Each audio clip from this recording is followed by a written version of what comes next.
Last week, the most highly anticipated live music event of the year finally took place. The annual Farmer Wants a Wife Barn Dance. On the latest episode, the cast took a trip to Tennessee for the season's first group mixer, where boots were scuffed, apologies were rebuffed, and the farmers were chuffed to meet Brad Paisley. I've been listening to your music the whole way up here. Oh, wow, really? I'm Lizzie Frizzle. Let's talk about TV. I'm grateful. I'm excited. Season 3, Episode 4 is called You Can't Pick All Five, in reference to one farmer having not eliminated any women yet. But luckily for Matt, a contestant is about to not pick him, saving him from the terrible fate of having to make a decision. But first, Farmer Jay has an elimination to finish in Alabama. After Julia convinces him not to worry about her ability to fit in on the farm, I don't think you should be worried about me hanging out on the farm. Jay decides to cut Vivian Lee because she's never been in a serious relationship before. When she breaks the news, Julia says she's gonna cry, while smiling, but then actually does cry. The next day, Jay's ladies help him carry hay bales across a field. Tiana slips on her farm work onesie and tries to impress Jay with her willingness to pitch in. It works, but she also continues to annoy the other women. Even Karina gets to be in the episode to complain about her. Like, I literally shut down when she's just going on and on. Now is when I expected to see the other farm's farm work, but instead, John's group drinks coffee, Colton's group plays cards, and Matt's group accuses him of sleeping with Haley when they notice she's not in her bed early one morning. But the other women don't talk to Matt or Haley about it yet. They just assume the worst amongst themselves. Call me entitled, but I've come to expect farm work on a show called Farmer Wants a Wife. Earlier this season, the women learned to muck horse stalls and harvest avocados, but since then, we've seen them pull weeds, feed animals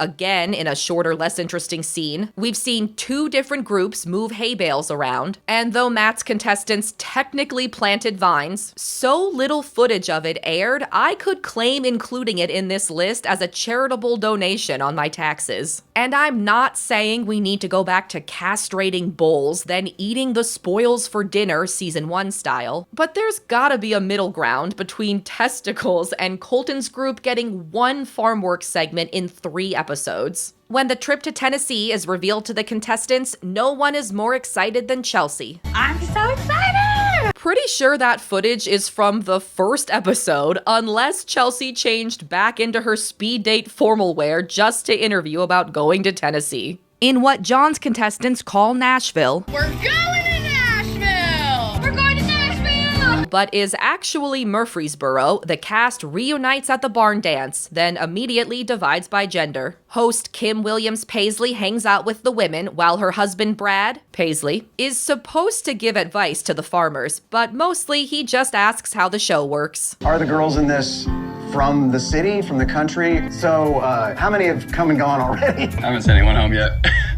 You haven't, really? These aren't baseball cards. Mitchell and Sydney from last season also show up, but they're in the episode less than some of the background dancers. Outside, the farmers tease Matt for not kissing enough and Colton for kissing too much. John reveals that he's so into Samantha, it might be suppressing his interest in the other contestants. And it is. John, are you a slow dancer?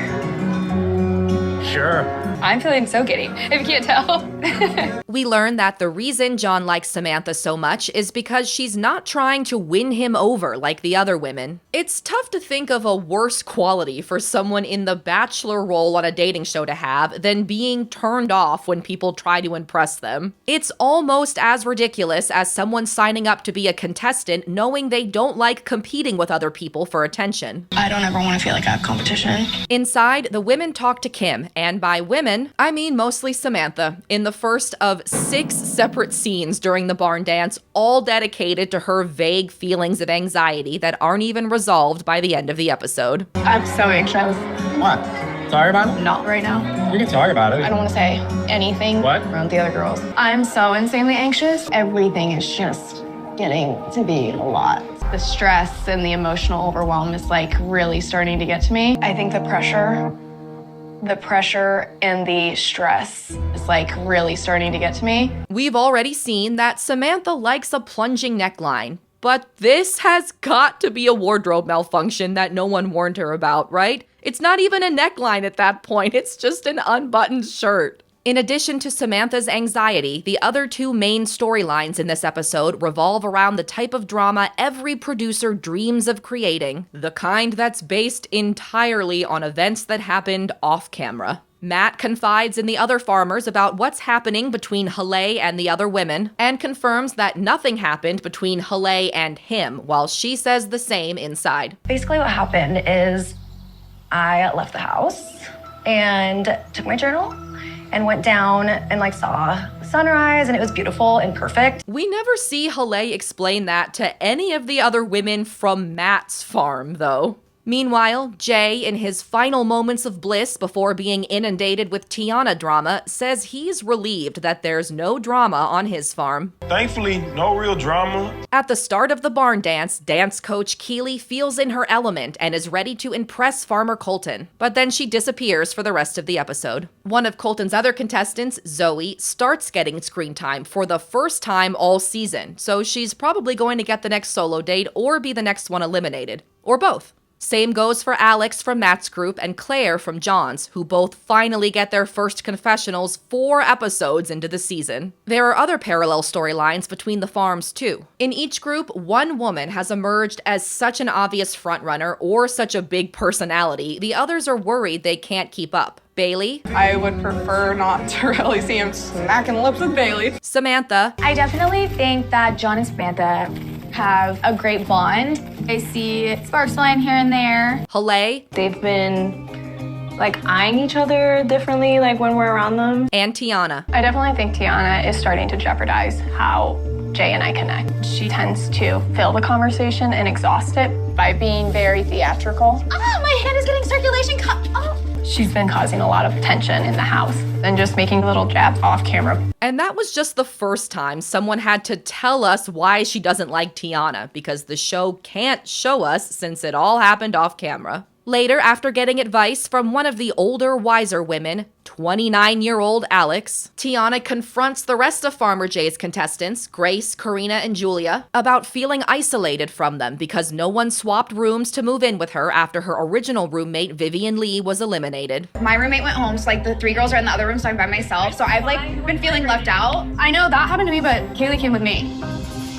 That's what I'm saying. That's why I'm saying I feel left out. Tiana's worried that Jay's other contestants don't like her, and she should be, because they don't. Just stop. You're annoying to be around. Yeah.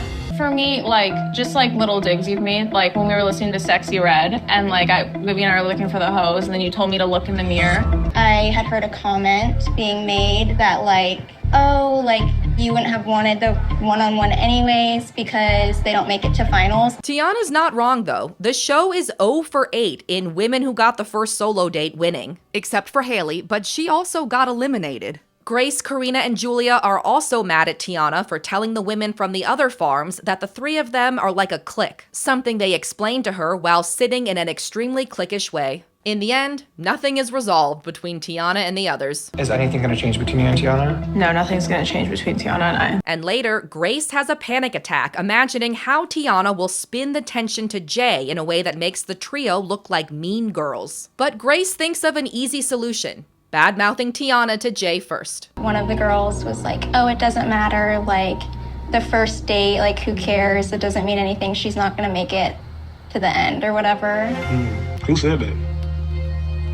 Tiana. As usual, their alone time ends with a kiss, then Jay carrying Grace around like a little doll. Elsewhere, Matt gathers his contestants to finally put the Haley rumor to bed. But Rachel seems to want it to stay awake forever. If I don't sense some type of honesty, I don't think I need to be here anymore. So hopefully we get some honesty today. Right now, I don't really buy what he's saying. The story don't make sense.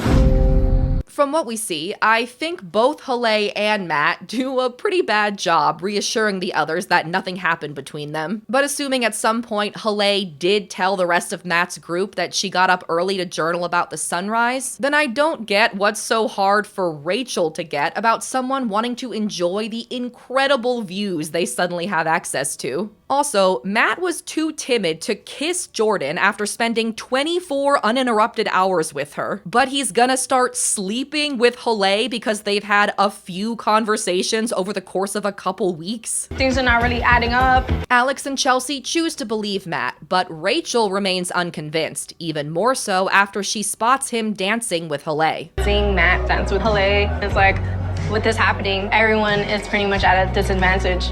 I just don't think it's fair. Look at her dancing with Matt. I want to dance. You said that to Matt? He hasn't asked me yet. I guarantee that Haley asked him. Also, if she and Matt can't even dance together at the dance without it making you more suspicious, then you're essentially asking him to ignore her. And if he's gonna ignore her, he might as well eliminate her. Later, Rachel pulls Matt aside to be semi-successfully passive-aggressive and quit the show. Did you have any fun tonight? Yeah, I had a blast with my friends. Yeah, that's good. Yeah. This is a hard conversation, yeah. I'm probably gonna be leaving home tonight. I'm gonna leave the farm because I don't believe him. I don't really buy what he's saying. I just feel like I just wanted the truth. But what she really wanted was for the thing she already believed to be confirmed as true. I feel like once you have a gut feeling, there's like nothing to go against that. Rachel updates the rest of Matt's contestants except Haley, partly because I'm not sure they're on speaking terms, but also because Haley is hanging out with Samantha, the least surprising inter-farm friendship in series history. At the end of the episode, after Samantha's anxiety has been mentioned enough times to trigger my own, it finally spills over when she contemplates quitting the show because she thinks John likes her too much. God, it makes me so sad to say I just don't think I'm at the same point that he's at. Yeah. Samantha reminds us that she said she wouldn't hesitate to leave if John wasn't meeting her needs, while hesitating about whether or not to leave. Will Samantha quit the show, or is John angrily walking around in the next time on for a different reason? Will Colton kiss a third contestant before Matt kisses one? And to quote Julia, Why is she crying?